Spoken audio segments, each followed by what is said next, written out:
दोस्तों स्वागत है आप सभी का मेरे YouTube चैनल किस्सों का कारवां में। मैं हूं आपका दोस्त आनंद और लेकर आया हूं आपके लिए शेखावाटी के इतिहास की एक और कड़ी।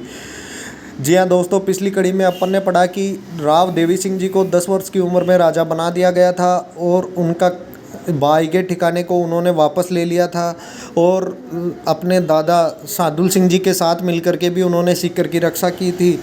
अब दोस्तों इस समय बात करेंगे, जब शाह आलम द्वितीय के आदेश से नजफ कुली खां के नेतृत्व में सेना सीकर आई तो जयपुर की सेना ने भी सीकर की सेना का साथ दिया और उस शाह आलम की सेना को वापस लौटना पड़ा। इसी समय दोस्तों खाटू के युद्ध में राव देवी सिंह जी ने खाटू में पड़ाव डाला और अपने हाथी पर दुजोद के सलेदी सिंह को बिठाकर स्वयं उनके घोड़े पर अश्वारूढ़ होकर युद्ध लड़ने लगे। संयोगवश दोस्तों सलेदी सिंह को गोली लग गई, क्योंकि जिसने भी गोली मारी उसको लगा कि यहाँ पे सीकर के राजा देवी सिंह जी अश्वारूढ़ है और वो वहीं युद्ध में काम आ गए। राव देवी सिंह जी का घोड़ा भी दोस्तों युद्ध में लहूलुहान होकर मर चुका था। उन्होंने दौलत सिंह जी से घोड़ा मांगा लेकिन उन्होंने घोड़ा नहीं दिया, किंतु सेनापति को उन्होंने फिर भी ऐसा फंसाया कि वह आगे नहीं बढ़ सका।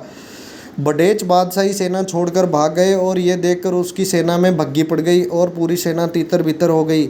इस खाटू के युद्ध में शेखावाटी के बहुत से वीरों ने वीरगति प्राप्त की, जिसमें बलारा के प्रसिद्ध हनुमंत सिंह जी, दुजोद के सलेदी सिंह जी, स्वरूप बड़वा, हिंदू सिंह चारण आदि ने इस युद्ध के अंदर बलिदान दिया।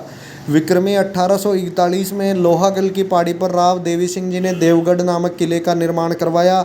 इसमें खंडेलवाल समाज ने बाधा उत्पन्न करने की कोशिश की, लेकिन राव जी ने उनको समझाया। 1844 में किला बनकर तैयार हो गया और इसी समय कासली में पूर्णमल जी सीकर में दाड़े करवाने लगे और सीकर की व्यवस्था को अव्यवस्था में बदलने में लगे हुए थे, जिनमें लोगों को लूट लिया गया। ये बात सुनकर सीकर के राव जी ने बटोट में थाना बिठा दिया और उसका प्रभार पदम सिंह ठाकुर बटोट को नियुक्त किया। जब ठाकुर पदम सिंह ने पूर्णमल को पकड़ा तो वह कासली में जाकर के छुप गया और उसके पीछे जाने पर उसने पदम सिंह जी को घेर लिया, लेकिन फिर भी पदम सिंह जी ने अच्छी तलवार चलाई और काबू में न आ रहे थे। जब ये सब देख करके पूर्णमल को लगा कि बंदूक चलवा दी जाए तो पूर्णमल ने बंदूक चलवा दी और वहीं पे पदम सिंह जी परलोक सिधार गए और सीकर की रक्षा करते हुए वो शहीद हो गए। जी हाँ दोस्तों, अगली कड़ी में अपन सीकर के इतिहास की और कड़ी लेकर आपके सामने प्रस्तुत होंगे। तब तक जुड़े रहिए मेरे चैनल किस्सों का कारवां से। धन्यवाद दोस्तों।